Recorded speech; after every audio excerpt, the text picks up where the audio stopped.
आखाती देशात चाललेला युद्धाचा परिणाम हा एलपीजी सिलेंडरवर सुद्धा झालेला पाहायला मिळत आहे। पहिल्याच या सिलेंडरमध्ये 60 रुपयांनी वाढ झाली, तर आता काही दिवसापूर्वी या सिलेंडरमध्ये पुन्हा 29 रुपयांनी वाढ झालेली आहे। याचाच मोठा फटका हा ग्राहकांना बसत आहे।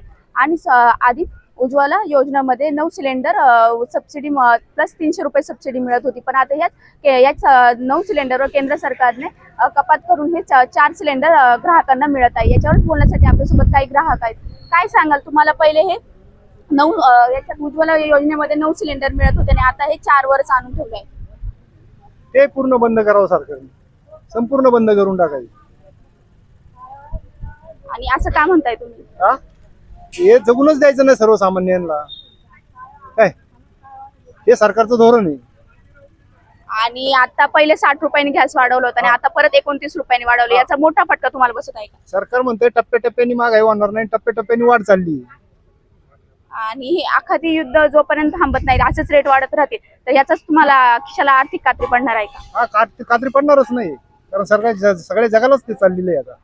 आता शेतीमालाला सुद्धा बाजारभाव नाही, त्यात सिलेंडरचे सुद्धा रेट वाढत आहेत, त्यामुळं तुमचं आर्थिक बजेट कोलमडतंय का?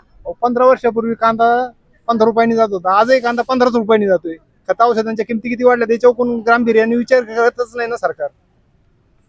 याचाच मोठा फटका बसतोय। आणि तुमच्या परत घरात शिक्षण वगैरे चालू आहेत मुलांची, परत शेतीला औषध वगैरे लागतात, त्याचाच मोठा फटका बसतोय ना? हो, टॅक्स रुपयाने शेती सर्व खत औषधांना टॅक्स बसवलाय सरकारने, जीएसटी।